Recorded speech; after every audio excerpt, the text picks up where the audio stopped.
اور پھر خاص طور پر انسان رزق کے لیے دعائیں کرتا رہے، کیونکہ سارے خزانے تو اللہ کے پاس ہیں، وہ جب جس کو جتنا چاہے عطا کر سکتا ہے۔ اس کے لیے نبی صلی اللہ علیہ وسلم کی سکھائی ہوئی مسنون دعائیں بہت ہی بہترین ہیں۔ نبی صلی اللہ علیہ وسلم ہر روز صبح فجر کی نماز کے بعد یہ دعا پڑھتے تھے، اللہم انی اسألک علما نافعا ورزقا طیبا وعملا متقبلا۔ اے اللہ، میں تجھ سے علم نافع، طیب رزق یعنی پاکیزہ رزق اور مقبول عمل کا سوال کرتا ہوں، یعنی ایسے عمل کی توفیق دے جو تیرے ہاں قبول ہو جائے، تجھے پسند آ جائے۔ اور اس کے ساتھ ساتھ انسان کو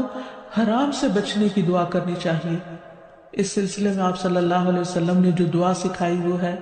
اللہم اکفنی بحلالک عن حرامک واغننی بفضلک عمن سواک۔ اے اللہ، اپنے حلال کے ذریعے حرام سے میری کفایت فرما، یعنی مجھے اتنا حلال دے کہ مجھے حرام کی ضرورت ہی نہ رہے، اور اپنی مہربانی سے مجھے اپنے علاوہ ہر ایک سے بے نیاز کر دے، یعنی مجھے انسانوں کا محتاج نہ کر، کسی اور کا محتاج نہ کر، صرف اپنے خزانوں سے عطا فرما۔ پھر اسی طرح خاص طور پر بڑھاپے کی زندگی کے لیے وسعت رزق کی دعا کرنی چاہیے، کیونکہ جب انسان بوڑھا ہو جاتا ہے تو اس کے اعضاء کمزور ہو جاتے ہیں،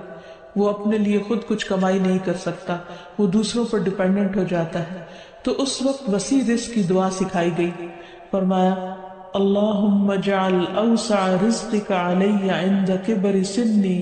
وانقطاع عمری۔ اے اللہ، جب میں بوڑھا ہو جاؤں اور میری عمر ختم ہونے لگے تو میرے رزق کو وسیع کر دے۔ اور اسی طرح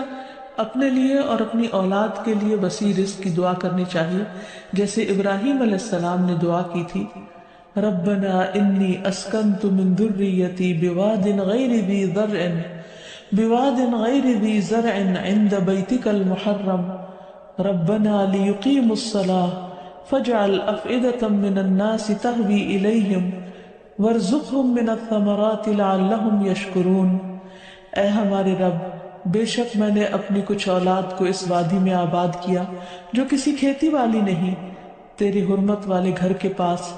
اے ہمارے رب، تاکہ وہ نماز قائم کریں۔ سو کچھ لوگوں کے دل ایسے کر دے کہ ان کی طرف مائل رہیں، اور انہیں پھلوں سے رزق عطا کر تاکہ وہ شکر ادا کریں۔ تو اس میں ہم دیکھتے ہیں کہ ابراہیم علیہ السلام اپنے بچوں کے لیے روحانی رزق کی دعا بھی کر رہے ہیں، جذباتی محبت کی رزق کی دعا بھی کر رہے ہیں، اور پھر اس کے ساتھ ساتھ جسمانی رزق کی دعا بھی کر رہے ہیں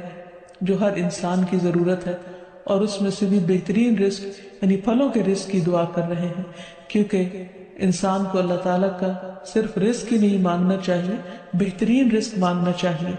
یعنی ایک تو سمپل سی دعا ہے اللہم ارزقنی، اور پھر ورزقنا وانت خیر الرازقین، جو سورۃ المائدہ میں اللہ تعالیٰ نے دعا سکھائی ہے، اور ہمیں رزق دے اور تو سب رزق دینے والوں میں سے بہترین ہے۔